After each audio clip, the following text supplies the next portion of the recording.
प्रधानमंत्री नरेंद्र मोदी ने बांसवाड़ा में हुई जनसभा में यह आगाज किया कि भारतीय जनता पार्टी ही देश के लिए सच्ची सरकार है।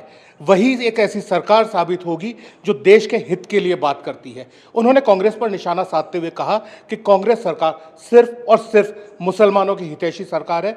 वह न तो आदिवासियों का कल्याण चाहती है, न किसी आम व्यक्ति का कल्याण चाहती है। वह सिर्फ और सिर्फ मुसलमानों का कल्याण चाहती है। उन्होंने हवाला देते हुए कहा कि पूर्व प्रधानमंत्री मनमोहन सिंह ने यह बात कही थी कि देश की संपत्ति पर सबसे पहला अधिकार मुसलमानों का है। उन्होंने यह भी कहा कि कांग्रेस सरकार का इस साल का जो मैनिफेस्टो है, उस मैनिफेस्टो के हिसाब से सरकार प्रत्येक व्यक्ति की संपत्ति का ब्यौरा लेगी और वह पूरी संपत्ति एकत्रित कर कर सभी व्यक्तियों में समान रूप से वितरित करेगी। उन्होंने कहा कि इसका सबसे ज़्यादा फायदा उन लोगों को होगा जिनके सबसे ज़्यादा बच्चे हैं। इसका मतलब है कि कांग्रेस सरकार यह चाहती है कि जो भी आपकी संपत्ति है, जो आपने अपनी मेहनत से इकट्ठा की है, जो संपत्ति आप घर की जो महिलाएं हैं वो इमोशनली उन चीज़ों से जुड़ी हुई हैं, उनका मंगलसूत्र है, यह कांग्रेस सरकार आकर सबको बेच देगी। उन्होंने कहा कि यदि देश को बचाना है तो भारतीय जनता पार्टी को 400 पार करवाना है। इस बार का कांग्रेस का मैनिफेस्टो देख लीजिए। कांग्रेस ने अपने मैनिफेस्टो में जो कहा है वो चिंताजनक है, गंभीर है। उन्होंने कहा है कि अगर कांग्रेस की सरकार बनेगी तो हर एक की प्रॉपर्टी का सर्वे किया जाएगा। हमारी बहनों के पास सोना कितना है उसकी जांच की जाएगी, उसका हिसाब लगाया जाएगा। हमारे आदिवासी परिवारों में चांदी होती है, सिल्वर कितना है उसका हिसाब लगाया जाएगा। सरकारी मुलाजिमों के पास कितना जगह है, क्या है, पैसे कहाँ है, नौकरी कहाँ है, उसकी जांच की जाएगी। इतना ही नहीं, आगे क्या कहा है, ये जो गोल्ड है बहनों का और जो संपत्ति है ये सबको समान रूप से वितरित कर दी जाएगी।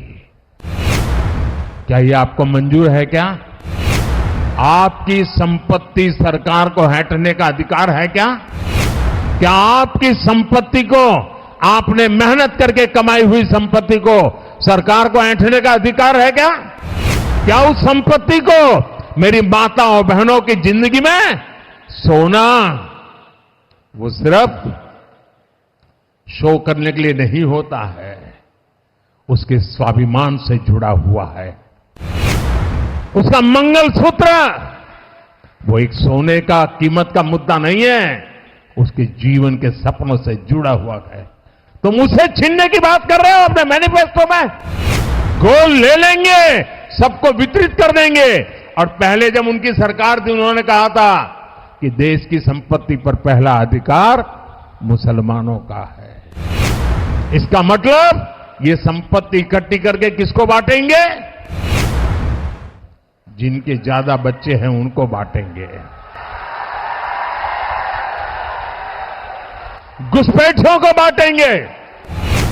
क्या आपकी मेहनत की कमाई का पैसा घुसपैठियों को दिया जाएगा? आपको मंजूर है? ये कांग्रेस का मैनिफेस्टो कह रहा है कि वो माताओं बहनों का सोने का हिसाब करेंगे, उसकी जड़ती करेंगे, जानकारी लेंगे और फिर उस संपत्ति को बांट देंगे।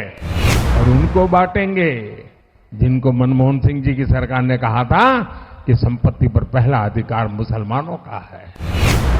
भाइयों बहनों, ये अर्बन नक्सल की सोच, मेरी माताओं बहनों, ये आपका मंगलसूत्र भी बचने नहीं देंगे।